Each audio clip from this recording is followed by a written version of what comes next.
Welcome back to the 10 Dimensions of Wellness. I am your host, Cammie Red, and we are in for another wonderful wellness episode today. We are diving into one of the most crucial dimensions of wellness, financial wellness. And joining us is Weylan Walker, the founder of Enhanced Wealth and a VIP coach for the 10 Dimensions of Wellness Virtual Summit. Now, Weyland is on a mission to tackle the financial literacy crisis in the US and help people take control of their financial future. In this episode, Weyland will share how his personal experiences, including loss, ignited his passion for educating others about managing their money, leveraging the tax code, and using wealth building strategies typically reserved for the wealthy. Now, whether you're looking to improve your financial situation or just simply get started with the basics, Weyland has practical advice and the motivation you need to get on the path to financial wellness. Get ready to take notes and start your journey to financial freedom. Let's welcome Weyland to the show. Hello. How are you doing? How is everyone? My name is Weylan Walker. She kind of gave the entire introduction there for me, so I'm honored to be here, and I can't wait to see what comes of this. Honestly. Awesome. Well, let's just jump right in. Can you tell us a little bit more about Enhanced Wealth and what inspired you to start your journey in financial wellness? So basically, Enhanced Wealth is we are an agency, and we're like you kind of mentioned. Our goal is to kind of change the trajectory of how things are going right now in the United States. There is a severe financial crisis in the United States, as we mentioned earlier. Most people are brought up to believe that they should really just keep their money in banks, leave their money in low interest earning accounts.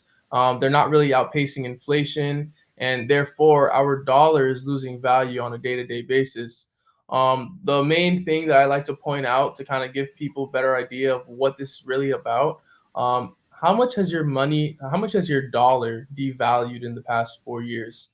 Do you feel like you've been able to spend the same amount at the grocery store as you did about 4 years ago? Now think about how that's going to look 5 or 10 years from now. If you guys don't start making a change as to like where you're putting your money and how it's continuing to accumulate, sooner or later you're not going to be able to afford things that you feel like anybody should be buying, like basic groceries and food and your light bill and your mortgage. Like all of that's going to end up being too expensive. And at some point, you're going to have to start working 2 or 3 jobs if you don't start putting your money to work. You're absolutely correct about that. Now, financial literacy is often overlooked in education. What do you think is the biggest misconception people have about financial wellness? I think the biggest misconception is that people generally believe that you should, one, work harder. And I believe it's more about working smarter, right? A lot of people will say, well, I need more money, so work more hours, right? And working more hours, yeah, that's like a very basic way of thinking. That's not really thinking outside of the box. What you should be thinking about is how can I make my money worth more? How can I continue to grow what I already have versus trying to get more, right? And that's how I think most people. That's kind of the main difference between the rich and the poor, or the wealthy and the people who are middle class. One of them have a mindset of where money is used as a tool. Money is used to grow their financial wellness, versus the other party, which is the more of the middle class, or the poorer individuals. They see money as something that they need to save, right? They see it as something that needs to be cherished. Meanwhile, the money is not what needs to be cherished. The assets is what needs to be cherished. You should be trying to make sure you have as little money in the bank as possible. Love that. Now, what simple steps can someone take today to start improving their financial literacy, especially if they feel overwhelmed by all of these things that are out there telling them where to begin? I would start with just educating yourself with some basic books, right? Some of my favorite financial literacy books are The Laser Fund and Money, Wealth, Life Insurance. Those two are probably like where I would start. just so that I have a decent foundational understanding of like where the wealthy are placing most of their money, and then how that can lead into investing in real estate, how that can lead into opening a business and things of that nature. So definitely money, wealth, life insurance, and the laser fund. Some other good ones as just like honorable mentions. You could do what's that one book called? The Power of, I think it's The Power of the Inside Mind, or the power. Yeah, I think I'm gonna check on that one, but that Okay, I was I gonna really say as you can well. always tell us at a later date. Yeah, yeah, for sure, for sure. But that book is huge. It definitely changed my life, even on top of, in conjunction to, money, wealth, life insurance, and the laser fund. Okay, now I wrote down both of those, the laser fund and money wealth life insurance. Mhm. When you emphasize studying what the rich do with their money, can you share a few key habits or strategies that are accessible to everyone if they're looking to build their wealth, not just the wealthy? Okay, so I would say the first strategy that is a no-brainer, right? It's one that doesn't even take 5 minutes of your time, is open up a high yield savings account. That's number one. A high yield savings account, it's not gonna like make you rich or anything, but at least it's gonna help you outpace inflation at the bare minimum, right? Because if you put your money in a high yield savings account, you're going to be earning at least 4 to 5% interest annually, and those accounts are basically matching inflation. Inflation right now is at like 3.9 to 4%, so at least you'll be outpacing by 1%. And some of the accounts I would recommend, you could write some of these down as well, is Capital One, Marcus by Goldman Sachs. Another one would probably be, I would go with M1 Finance. They have a good high yield savings cash account. That's a really good one as well. And even Cash App. Cash App has a high yield savings account, but only if you set up as a direct deposit. That's number one. Number two, which is very, very simple. There's products that you can get into as quick as 15 minutes. Is cash value life insurance. That's my personal favorite. Pretty much anyone can qualify as long as they don't have any major health conditions. And basically, once you get into that plan, you're going to be earning about 10% interest annually. Now that's huge because typically inflation, like I said earlier, is about 3.9%, and you'll be outpacing it by a large margin. That's going to help you get into real estate. That's going to help you retire. That's going to help you avoid tax implications that you would if you were investing outside of cash value life insurance. That's also going to help you get into other investments outside of just like the policy itself. Next thing would be real estate. 90% of millionaires are created through real estate. Everybody knows that, or at least a lot of people do, but people choose not to invest in it, right? And in my personal opinion, alongside cash value life insurance, a real estate portfolio is going to do a lot better. It's going to do a lot better long term than a 401k, any IRA, any other money market account that you open. Just having a real estate portfolio of a few houses in a good area is going to do a lot better long term than leaving it inside of a cash account or some type of real estate brokerage account like Fidelity. Okay. Um, One thing I want to touch on is 401ks and most of these, retirement accounts. They're created to benefit the business owner, right? They're a huge tax deduction. These accounts weren't necessarily created so that we could retire out of them as employees. That of course that's a byproduct of them throwing away money and matching our contribution and all of that.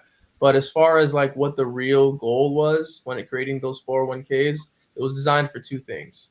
One, to keep the economy going by continuing to fund the market with all these 401ks that are opening with every job. And then two, keeping the business owners happy by keeping it as a tax deduction. That way they're all incentivized to open these 401ks for the employees. Okay. Now, what role do you think mindset plays in achieving financial success? And how do you coach your clients to shift from a scarcity mindset to one of abundance? So one of the main things is I would probably shift from the idea that you need to save your money. Kind of like I touched on earlier. An abundance mindset is based on realizing that all of the money that you have and all of it that you are spending, um, it's not about saving, it's about where you're spending it, right? So instead of, buying, an extra coffee from Starbucks, start making your own from home. Instead of, buying food, constantly going out and spending money on takeout, you could just purchase groceries and start cooking a little bit more from home. Now, I'm not saying you can't have fun, but at the end of the day, if you're making, say just $50,000 a year or something, it's not about how much you make, it's about how much you keep, right? It's how much you put into income producing assets. So yes, initially you're not going to be able to put a down payment on a property, right? But there's properties out there that are only worth 100 grand. You get a 5% down payment for that as long as you qualify for those types of loans. You can easily get into a property with 5 grand, right, in a different state. And even if you don't live there, you can rent it out, and now you have a property appreciating in your name just by putting down $5,000. Even if it takes you a year to save that, it's worth it. And long term, you'll thank me for even like telling you this, because an $100,000 property now, 10 years from now, is guaranteed to be worth at least 200, 300, $400,000. Okay. Okay. Now, in our pre-interview, you mentioned your father's passing had a huge impact on how you view financial planning. How did that event change your approach to money management? So I would say the biggest thing that changed my mindset in regards to financial planning would be where to put your assets before you pass away. Mm, You can't leave it up to the judge. Um, you really, it's you're almost like you're gambling at that point, because yeah, the will might have some type of say in what happens, but at the end of the day, it's gonna be the judge's decision, right? A trust is the only thing that you can get that's gonna prevent probate. In other words, the judge from making a decision, and you actually can make that decision for yourself. Kind of piggybacking off what you said in terms of my father, when he passed away in 2020, there was a $700,000 property, in a nice area that he left behind, and you know, even though in the will there were specific instructions that he wanted his children to be able to own that property outright, his wife still got 50% of it, mm-hmm. um, and they were only married for about 3 months before he passed away. So basically, we lost 50% of the sale of that house due to a will being set up instead of a trust. Yeah. Okay. Another thing is the probate period is very, very, very long and strenuous. It took about 2.5 years just for us to even be able to say the house is in our name. And then during that time period, no one was making any mortgage payments. And, we had about $50,000 of debt that we had to pay off. All Yeah. of that could have been avoided with the proper estate plan. So definitely look into trusts to avoid having, estate planning issues whenever you pass away. Okay. Now, when did you first realize that financial wellness is closely tied to our overall life satisfaction, such as reducing stress or increasing our happiness? Um, I probably realized that when um, I started doing a little bit better for myself, and also I've realized that when I was younger as well. Because going back to more information about me growing up in my childhood is, we grew up very financially well up until 2008, and that kind of changed everything. And I saw my parents go from a happy marriage to a distressed one, which eventually led to divorce after going through financial struggle. And a lot of the time, even between a man and a woman, or husband and wife, it can create a wedge because of just the financial strain that the family is under. And sometimes it's overlooked. People like to say, "Oh, it's not about the money. It's not about the money." But at the end of the day, the problems that you're arguing about could very well have been solved with an extra $100,000 in the bank. You know what I mean? I know exactly what you mean. Yeah. Mhm. Now, Yeah. You said improving your financial wellness can be as simple as doing the opposite of people who aren't where you want to be. Can you give us some examples of common financial mistakes that people make? Okay. So number one, I would say the most common mistake is keeping more than 6 months of expenses in a savings account. Okay. Even if it's high yield savings, right? You're not outpacing inflation by much. You're wasting time. Time is money, right? The government's printing almost $1 trillion every single month, right? They're printing billions and billions of dollars every day. So every day your money is losing value. Therefore, the longer you keep it in the bank, the more useless it becomes. Think about the bank account as a refrigerator that's off. Hmm. Everything in the fridge is just rotting, right? So the longer you leave it in there, you know, the more food you're losing, the more wealth you're losing. Hmm. So that's kind of what you like to think of it as. Think of it as a ticking time bomb, a refrigerator that's off. Whatever you can use to kind of establish the mindset that the bank account is not the safe haven. It's really the worst place that you can leave your money. So I would say that's probably the number one mistake. Number two is people thinking that a stock market investment is the only way to grow their wealth with a high yield of interest. Just because a lot of people don't know about other options, it doesn't mean it's the only way, right? There's cash value life insurance. There's even there's certain types of real estate funds that you can invest in through the market. They're called REITs. So a REIT, a real estate investment account, that's another Hmm. one with way less volatility and just as much earning potential. So that's probably another huge mistake that I would say people make, is just putting all of their money or too much money at risk in the stock market. Number three, this is going to be kind of almost talking in circles at this point with real estate. A lot of people have money to put into a property, but they choose to leave it in a bank account because they don't want to deal with the process of buying a house. Okay. And that is probably the worst thing you can do because now you're missing out on all the opportunity costs. Opportunity cost is essentially the expense you're paying for not making a move, right? Every day that you delay a decision is every day that you're losing potential growth, right? So that's probably the top three.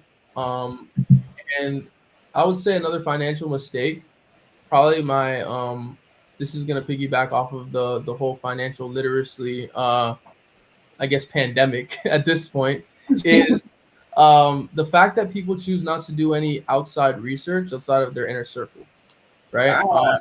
If you really think about it, if you're growing up in a town where people don't have money, people are struggling to make ends meet, why in the world would you listen to what they tell you to do with your money, right?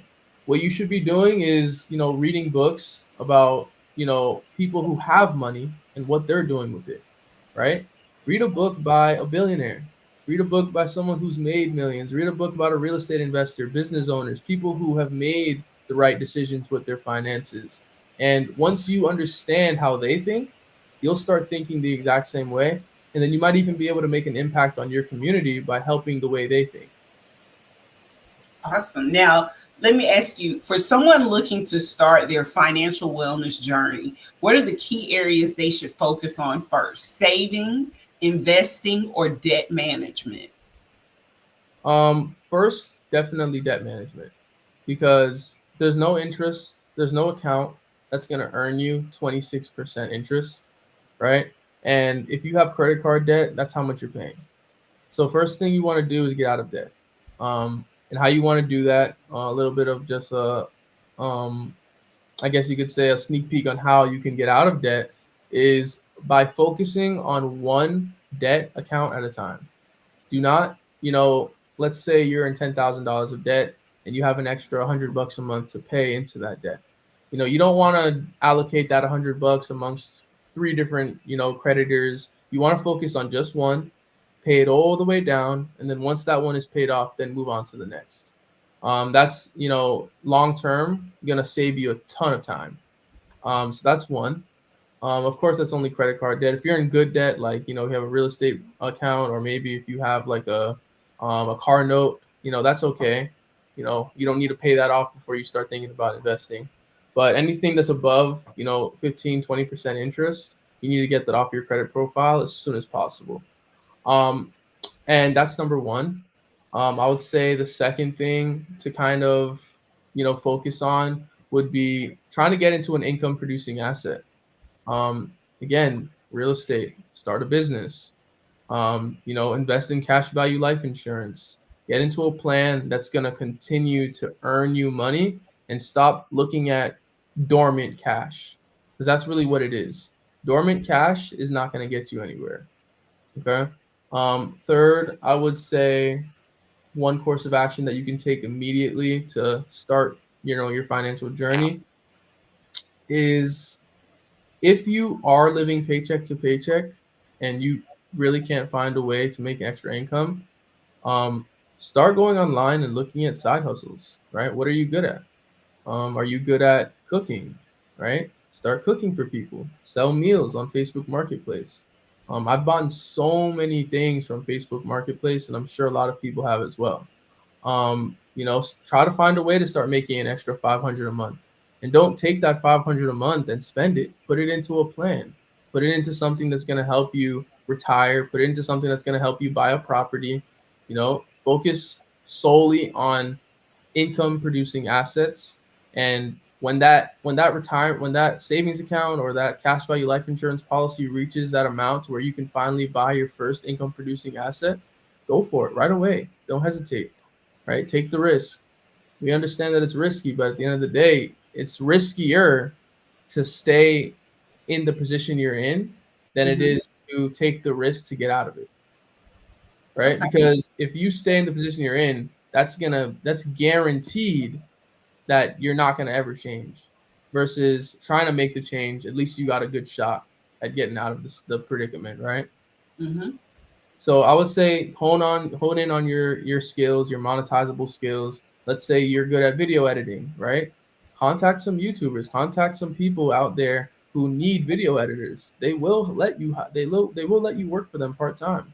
And a lot of those little side gigs, they pay a lot better than you might think, right? You put in an hour, 2 hours of work, get paid 200, right? And realistically, I mean, I've seen it happen. And this can be used with anything. If you know how to knit, sell clothes, sell hoodies, sell jackets, or sell, anything. Realistically, people buy almost everything as long as it functions. Yeah, they do. All Yeah. right. Now, what are some common myths you hear about building wealth, and how do you debunk them amongst while working with your clients? The most common myth, I would have to say, that is financial advisors. Now, not all financial advisors are bad. That's not what I'm trying to say. But I was trying to see where you were going with this. not all financial advisors are bad, right? Okay. They can be helpful. They can definitely help you out a ton. But what people sometimes fail to understand about the financial advisement scene is that they have one job, and their job is to help you invest, right? Now, does that mean that they're going to, does that mean that every financial advisor is just going to ask you to put every single dime of your hardworking income with them? No, right? Of course, some of them are going to have, some of them are going to be a little bit more ethical than others, right? But at the end of the day, if the only way you get paid is by managing, an individual's money, of course you're going to be incentivized to have them manage as much of your money as possible. What they don't tell you is that the more money they're managing, the more fees they're charging, right? So if you have a financial advisor who you have managing about, $500,000, right? They're earning like 3% off of your portfolio every single year, whether you make money or lose money. And they don't really tell you these things, or they might tell you, but they might sound like, it's just protocol and things of that nature, which it is. But at the end of the day, it's much more beneficial for you to do a little bit of research on your own and find out where to store your money versus relying on a financial advisor. Because if your financial advisor is putting you in a plan that's earning you an average of say 7 to 8% interest every year, now if you deduct 3% off of that, I mean, where does that leave you? You know what I mean? You're barely outpacing inflation at that point. That's why most people, when they retire, they don't have the cash they need to be able to retire because their money is sitting in an account that is doing fairly well, but at the same time, it's volatile, right? You know, whenever the market drops 20%, they're still charging that 3% and selling some of your stock to profit off of so that they can, you know, pay their bills. Now, there's nothing wrong with that per se, but to for some people to think that all of their money has to sit with a financial advisor, I would say that's a really, really huge misconception because at the end of the day, you're paying for that service. And you want to be very careful as to where you're putting your money and who you're paying. Okay. Now, one of my questions for you is how can individuals take better advantage of the tax code? And what's a common area where people are unknowingly being taken advantage of? I would say number one is tax code 7702A. If you can take advantage of that, which most people can, that's huge, right? Because that tax code is basically letting everyone know that if you invest your money, you know, not only in the stock market but also in cash value life insurance, that you'll be able to grow your wealth completely tax free. So say you have half of your wealth in the retirement plan, like a 401k, and then the other half in cash value life insurance. The portion that's in cash value life insurance is going to grow for the rest of your life completely tax free, even when you start withdrawing from it. So you know, withdrawing $100,000 from a 401k versus with $100,000 from a Roth, or sorry, from a cash value life insurance, every single year, those are completely different numbers, right? Because one, you're getting taxed 20%, leaving you at 80K, and the other one, you know, it's completely tax free, meaning you're earning an additional 20% on top of whatever you took out of the 401. So you want to be very careful about that. You want to make sure you're putting your money in the right places in terms of, you know, your tax liability. I would say number two is if you're a business owner, definitely hire a CPA, 150%. Because CPAs are going to be able to plug all of the holes in your boat and really prevent you from paying extra taxes that you don't need to. Um, Now, if you're a W-2 income earner with a job where you're working for a company, now that might be a little bit different because there's not really much you can do to lower your tax liability besides, again, real estate. Um, there's a basically if you do what's called a cost segregation study. Now you Mhm. can write that down because that's probably my favorite tax code outside of 7702A.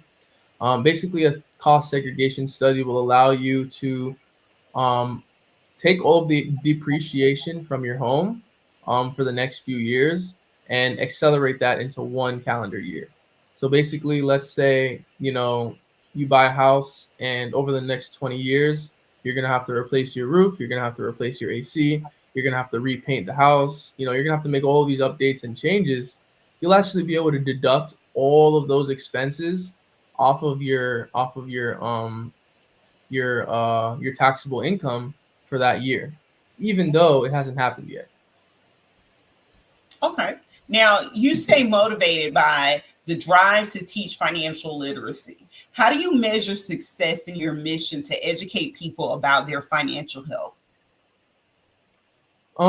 I say I probably measure success by how many people I can say I've helped. Um, I think that's probably the number one measure of my success because the larger my network gets and the larger amount of people I'm able to reach in one call or in one setting or in one week or in one month, that can kind of tell me like how much progress I've made. Right? When I first started doing this, I could barely reach a soul, right? There's not really much people I could talk to, and now here I am, in front of however many people, kind of explaining how this financial literacy can change lives. So I think the larger platforms that I get on, the more people I'm able to speak to at once, the more clients that I'm jumping on meetings with on a day-to-day basis. That's probably my number one, measure of my success right now. Okay. Now, how do you stay up to date with the latest financial strategies and resources to ensure your clients are receiving the most relevant information? I would say definitely stay updated on YouTube. Go ahead and follow some of the best financial channels out there. I would recommend, Graham Stephan. He's a really really good one. He's not big on he's really really big on real estate. That's probably my favorite thing.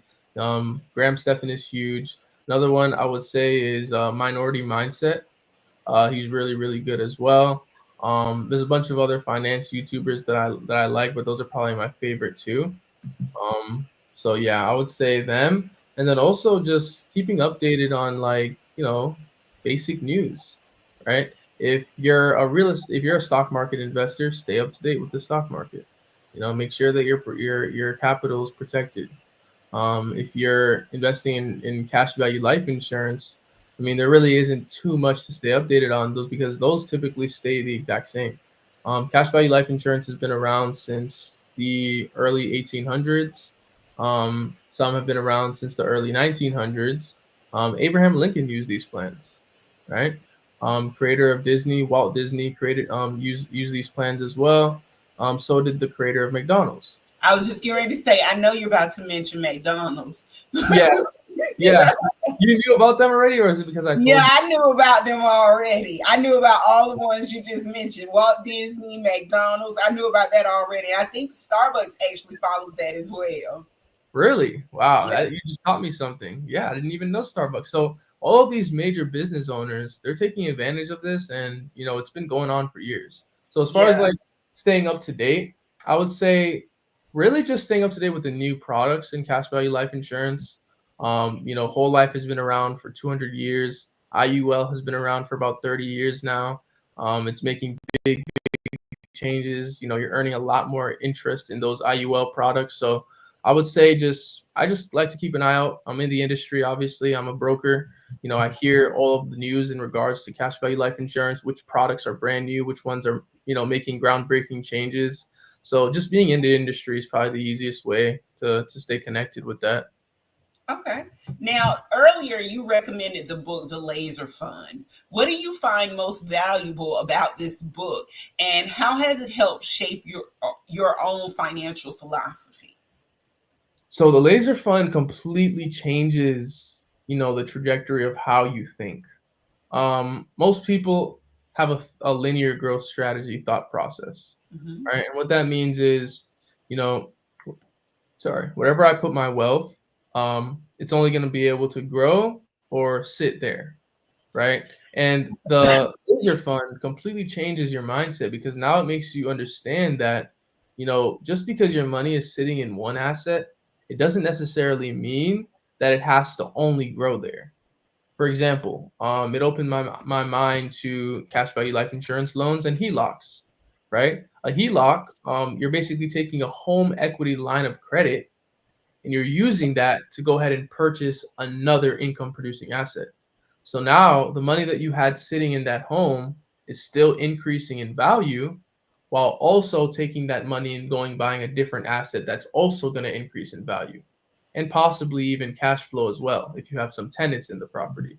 Same Okay. exact thing with cash value life insurance. The money that's sitting in the cash value bucket is completely separate from the amount that's sitting in the loan amount that you can use to go and purchase other assets. So being able to leverage the same dollar twice and basically being able to double your wealth on a whim, I would say that's probably the biggest mindset shift that the laser fund gives you. Okay. Now, in our pre interview, you also mentioned that everyone has the same opportunity when it comes to financial success. What advice would you give someone who feels like they're starting at a disadvantage? Catch up.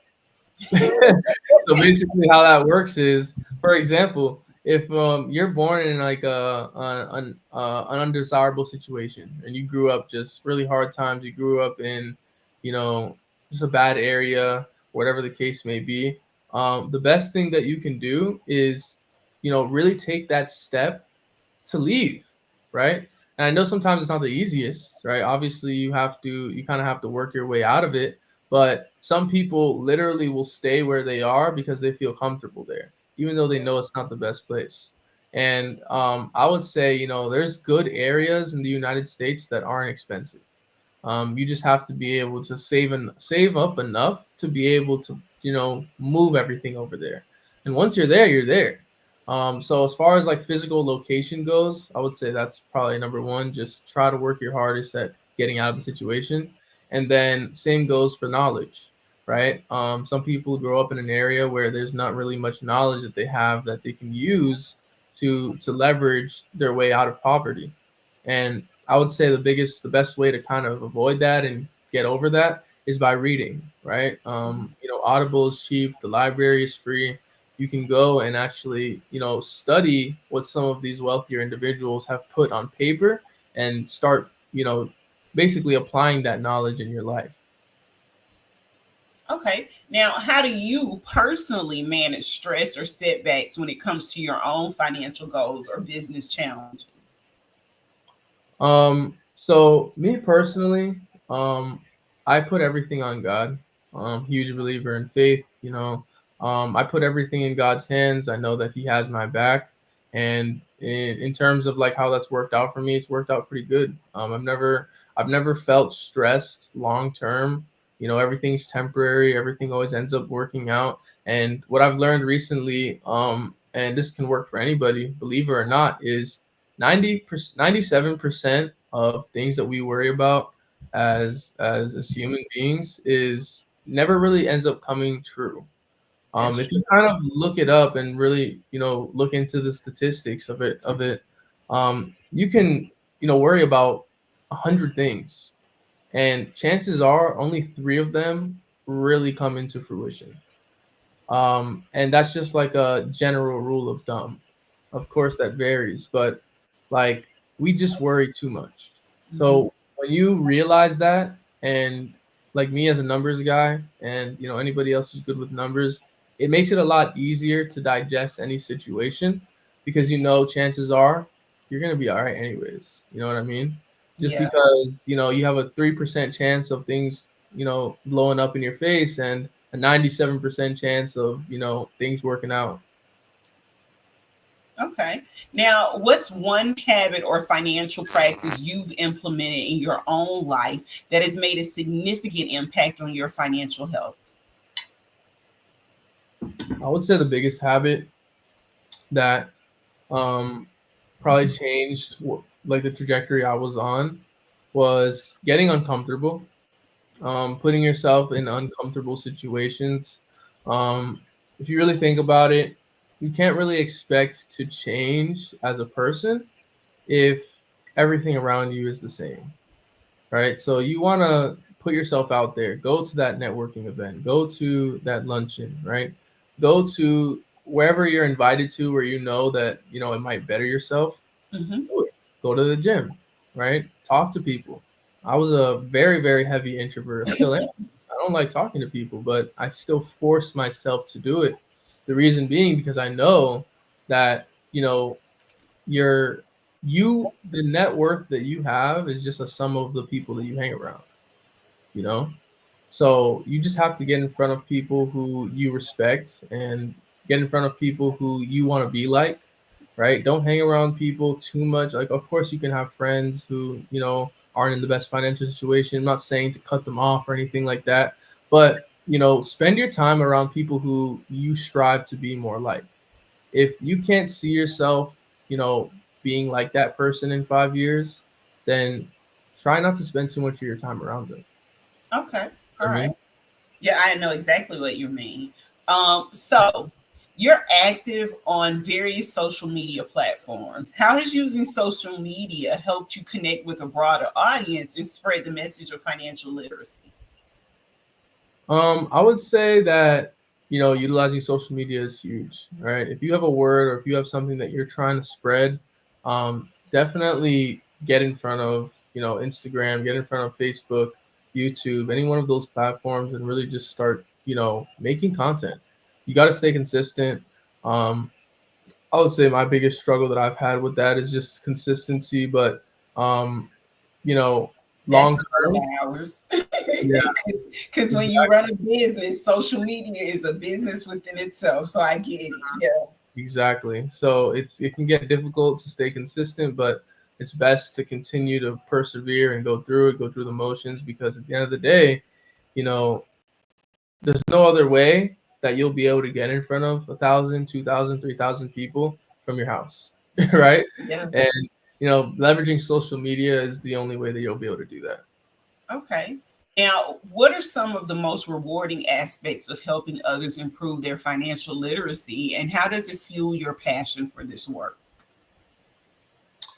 So I would say how financial literacy. So your question is, how does financial literacy No, fuel? no. What I'm asking is, what are some of the most rewarding aspects of helping others improve their financial literacy? Like, what do you find rewarding about helping other people improve their financial understanding, their financial wellness, and how does that fuel your passion for this work?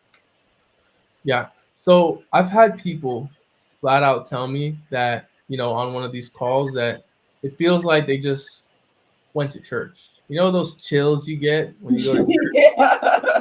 It's like they've told me that, wow, like this knowledge that you just gave me, it literally just opened my eyes and made me feel like a whole gateway in my brain that I didn't know has just opened for me. And I think when I hear things like that, that's probably what, keeps me motivated and keeps me going to continue to spread the knowledge, because it's just so fulfilling to hear people say things like that. You know what I mean? Like, Mhm. um, I'm changing lives by just telling one person, right? Because that one person can go and tell five, and that five can turn into 50, and now I'm just spreading the word, based on just telling one person this information. And I think that's probably the most fulfilling thing about it. Okay. Now, this is my last question for you. And when you answer this question, also go ahead and tell our listeners where they can find you online, on social media or website and all of that. If you could leave our listeners with one key takeaway about financial wellness and building wealth, what would it be? It would be, You didn't lose me. I'm still here. I just like to oh, give you the last. Go ahead. okay. So I would say definitely read. Focus on reading, because there's not going to be any other way that you're going to be able to get accurate information outside of just a book, right? I know it sounds old school and it's probably kind of crazy hearing it from a young guy, but like, I feel like most of the knowledge that I've gained is just from reading books from authors that are reputable, people who've done what they preach, and it's really just changed everything for me. Also, you can find me on, all the different social media platforms. I'm on Facebook, Instagram, YouTube. My name is Weylan Walker. I go by that on all of my social media platforms. The best way to definitely reach out to me is going to be by my website. That's weylandwalker.com. Okay, awesome. Thank you so much for your time today, Waylon.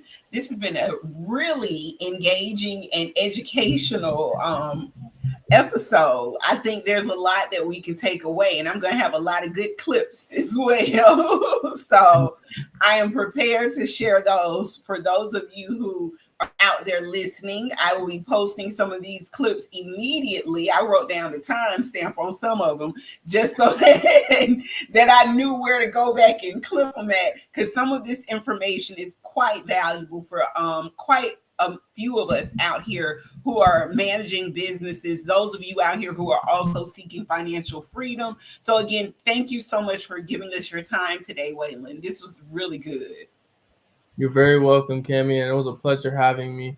Honestly, like, I can't thank you enough. It was really just, a pleasure being able to answer these questions and spread the financial knowledge to everybody on this platform. Awesome. Awesome. Now, you guys, this wraps up another episode of the 10 Dimensions of Wellness podcast. Again, a big thank you to Weylan Walker for sharing his wisdom and passion for financial literacy. His belief is that anyone can achieve financial wellness with the right knowledge and approach, that is truly empowering. Don't forget, Weylan is one of the VIP coaches for our upcoming 10 Dimensions of Wellness virtual summit, where he will be sharing even more insights and strategies to help you take control of your financial future. Head over to our website, which is scrolling across the bottom of the screen, for all details and how you can join us. Thanks for tuning in today. If you found this episode to be helpful, be sure to share it with someone who could benefit from Weylan's advice. And also, don't forget to like, share, comment, and follow on your favorite podcast platform. And until next time, remember, financial wellness is within your reach. Take control and make it happen. Take care and stay well, you guys.